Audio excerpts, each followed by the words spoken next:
Bonjour, dans cette courte vidéo, nous allons aborder le sujet du processus de développement agile. Cette vidéo a été créée par Xavier, Maxime, Grégoire, Gabriel et Laurence. Voici le plan de la présentation. Premièrement, nous allons voir l'introduction de la mise en échelle des processus de développement agile. Nous allons voir deux processus, soit le processus LESS et le processus SAFE. Nous allons également voir le développement agile à grande échelle. Deuxièmement, nous allons aborder le développement agile et son lien avec le cours de Logmill. Troisièmement, nous allons voir trois avantages du développement agile.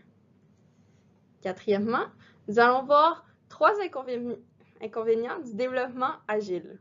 Et finalement, nous allons voir la conclusion qui va résumer la présentation et qui va rapidement voir les sources documentaires. Premièrement, voici le processus de base d'un développement agile.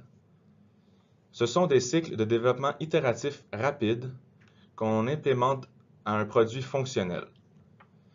Les itérations sont habituellement de 2 à 6 semaines et les itérations sont indépendantes les unes envers les autres.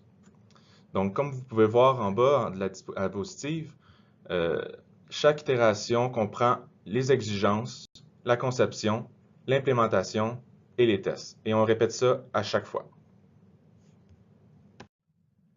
Parlons maintenant de LESS et SAFE, deux processus de développement agile à grande échelle.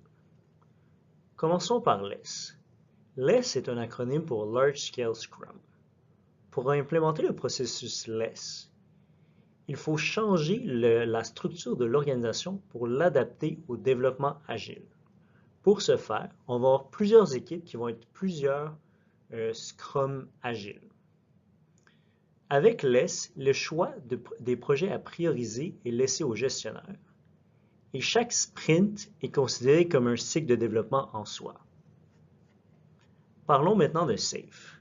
Donc, SAFE est un acronyme pour Scaled Agile Framework.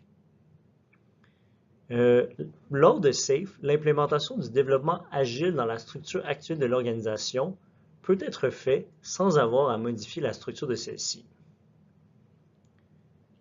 SAFE permet aussi de proposer une approche pour prioriser les projets du portfolio. Ce qu'on veut dire par là, c'est qu'il y a des outils de gestion qui sont ajoutés au développement agile pour permettre de choisir quel projet devrait être priorisé, ce qui peut être très utile lorsqu'on travaille sur un projet à très grande échelle.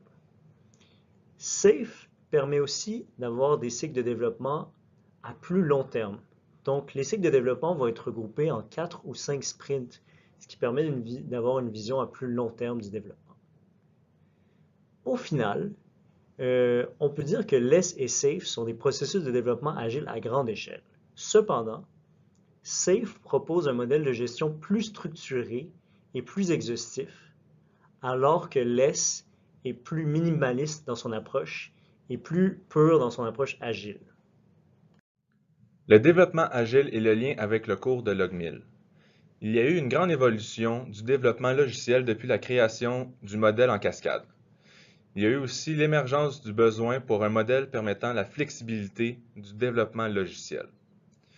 Ces modèles agiles sont essentiels pour pallier à ce besoin. Le cours de Logmill nous permet d'apprendre les nouveaux standards de l'industrie du développement agile. Voici maintenant trois avantages du développement agile. Premièrement, le développement agile permet d'une flexibilité et une adaptation aux exigences du client.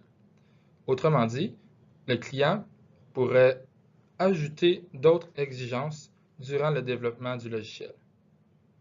Deuxièmement, le développement agile génère un produit fonctionnel dès le début du développement.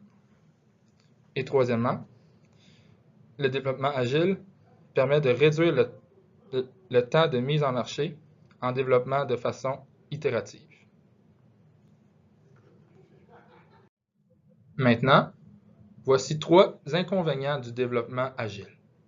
Premièrement, le développement agile est plus demandant pour les clients et les développeurs. En effet, les clients et les développeurs doivent se rencontrer plus fréquemment pour s'assurer de la direction du projet.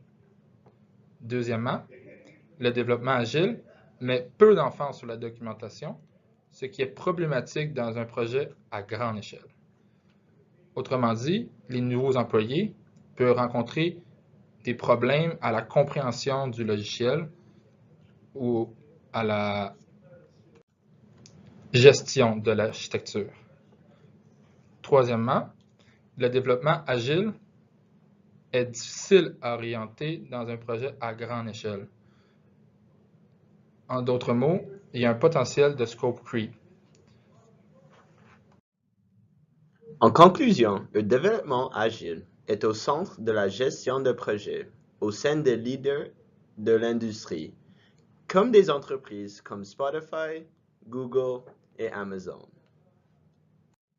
Voici nos références.